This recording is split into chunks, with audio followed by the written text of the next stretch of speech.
So hello everyone, आज मैं बात करूंगा डिहाइड्रेशन ऑफ अल्कोहल, जो कि हमने बात किया था ऑलरेडी मैकेनिज्म के बारे में। मैकेनिज्म हमारा कौन सा था? इवन मैकेनिज्म था। तो आज हम स्टार्ट करेंगे उसी के बेस पे examples. Like dehydration of alcohol जो होता है वो भी क्या होता है, उसका एग्जांपल होता है। और वो कौन सा मैकेनिज्म फॉलो करेगा? इवन मैकेनिज्म फॉलो करेगा।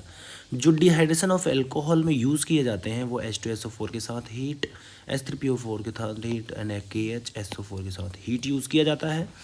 अगर मैं बात करूं इन रिएजेंट को देखने के बाद, जैसा भी रिएजेंट देखने के बाद अगर हमारे पास कुछ यूं दिख रहा है, अल्फ़ा बीटा पोजीशन पे ग्रुप्स दिख रहे हैं, अल्फ़ा बीटा पोजीशन पे हमारे पास हाइड्रोजन अवेलेबल है, अल्फ़ा पोजीशन पे वो लिविंग ग्रुप प्रेजेंट है। तो अल्फ़ा बीटा हमारे पास हाइड्रोजन और लिविंग ग्रुप लगे रहते हैं। अब मेरा ये क्वेश्चन को देखते ही, रिएजेंट को देखते ही मुझे पता चल गया कि मुझे यहाँ पे इवन एलिमिनेशन रिएक्शन करवानी है। तो इवन एलिमिनेशन कैसे फेवर करता है? देखो, मैकेनिज्म कुछ यूँ है कि सबसे पहले यहाँ का ऑक्सीजन जो है लोन पेयर देता है, इलेक्ट्रॉन देता है और ये कहता है आओ मेरे पास जुड़ जाओ। अब जैसे ये हाइड्रोजन आके जुड़ता है, इससे एक गुड लिविंग ग्रुप बन के आता है। क्यों? पानी नॉर्मल स्टेट में बहुत अच्छे से स्टेबल रहता है।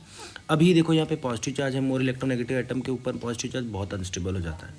अब क्या करेगा ये इलेक्ट्रॉन, ये टूट के इसको इलेक्ट्रॉन दे देगा, बोलेगा जाओ भाई मजा करो, ऐश करो। तो ये क्या हो गया, हमारे पास H2O रिमूव हो गया। जब ये पूरे इलेक्ट्रॉन लेके H2O हो गया तो यहाँ पे क्या बन जाएगा? कार्बोकेटायन बन जाएगा। देखो ये कार्बोकेटायन बन के आया। अब हमारे पास दो पॉसिबिलिटी बनती हैं कि अब मैं क्या करूँ, हाइड्राइड शिफ्टिंग कराऊँ, क्योंकि 1 डिग्री कार्बोकेटायन है। ये क्या है? 1 डिग्री कार्बोकेटायन है। तो हमको क्या करना पड़ेगा, इसको 2 डिग्री कार्बोकेटायन फॉर्मेशन करना पड़ेगा। क्यों? क्योंकि कार्बोकेटायन की रीअरेंजमेंट पॉसिबल है और 2 डिग्री क्या होता है, ज़्यादा स्टेबल होता है किसके? 1 डिग्री से। तो हम लोग क्या कराएंगे, यहाँ पे हम लोग 2 डिग्री तक लेके जाएंगे। हम सब लोग पहले क्या करेंगे, 2 डिग्री। ये क्या करेंगे, हाइड्राइड शिफ्टिंग कर रहा हूँ। ये क्या कर रहा हूँ मैं? हाइड्राइड शिफ्टिंग कर रहा हूँ। HS बोलेंगे इसको हम लोग, हाइड्राइड शिफ्टिंग बोलेंगे। ठीक है, हम लोग इसको हाइड्राइड शिफ्टिंग बोलेंगे, HS। अब जैसे ही हाइड्राइड शिफ्टिंग हुआ तो देखो क्या हो गया, CH3CH सिंगल बॉन्ड CH2, यहाँ पे जो पॉजिटिव था अभी वहाँ पे एक क्या आ गया, हाइड्रोजन और आ गया और बीच में क्या हो गया, पॉजिटिव चार्ज।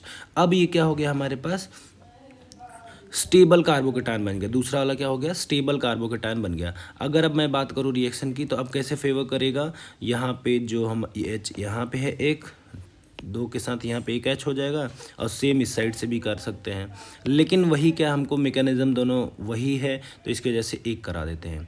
अब जैसे आएगा H2SO4 सॉल्यूशन से, H2SO4 नहीं आएगा, सॉरी, HSO4 माइनस आएगा और ये हाइड्रोजन लेगा और ये यहाँ पे इलेक्ट्रॉन दे देगा। तो फाइनली कंपाउंड जो बनेगा CH3CH डबल बॉन्ड CH2, ये क्या हो जाएगा, हमारा एक मेजर प्रोडक्ट बन के आ जाएगा, हमारा एक मेजर प्रोडक्ट बन के आ जाएगा। तो ये था हमारे पास इसका मैकेनिज्म जो डिहाइड्रेशन ऑफ अल्कोहल में यूज़ किया जाता है। और इवन मैकेनिज्म के एक और क्वेश्चन के बारे में हम लोग बात कर लेते हैं। अभी जैसे मुझे पूछ रहा है क्वेश्चन में, what is the rate of E one reaction. अभी ये कोई कंपाउंड दिया है, इसमें किसका रेट फास्ट है वो हमको पूछ रहा है। अगेन हम जानते हैं कि ये H2 निकलेगा तो यहाँ पे एक पॉजिटिव चार्ज बनाएगा, यहाँ से निकलेगा तो एक पॉजिटिव चार्ज यहाँ बनाएगा, यहाँ से निकलेगा तो एक पॉजिटिव चार्ज यहाँ पे बनाएगा। अब जैसे ही तीनों जगह से निकला, यहाँ से और यहाँ से, यहाँ पे हम देख रहे हैं क्रॉस कॉन्जुगेशन की तरफ जा रहा है। इस साइड में क्या हो रहा है, क्रॉस कॉन्जुगेशन हो रहा है। अब यहाँ पे देखो एक एक्सटेंडेड कॉन्जुगेशन हो रहा है, पूरा लंबा सा एक्सटेंडेड कॉन्जुगेशन। जितना ज़्यादा रेजोनेटिंग स्ट्रक्चर उतना ज़्यादा स्टेबल कंपाउंड, उतना अच्छा इवन एलिमिनेशन रिएक्शन। तो यहाँ से देखो, यहाँ से जो जा रहा है ये बढ़िया वाला एक्सटेंडेड कॉन्जुगेशन, यहाँ पे क्रॉस कॉन्जुगेशन है। और यहाँ की बात देखो भाई, यहाँ का जो होगा तो ये तो पहले रेजोनेंस में है ही नहीं, ये इधर रेजोनेंस में है। तो सबसे अच्छा जो आएगा वो आएगा B, उसके बाद फिर आएगा A एंड लास्ट में आएगा C। This is the order of reaction, this is the order of E one reaction. ये होमवर्क है, इसको ट्राई करना मत भूलना। तब तक के लिए धन्यवाद, हम लोग मिलेंगे नेक्स्ट लेक्चर में। Thank you.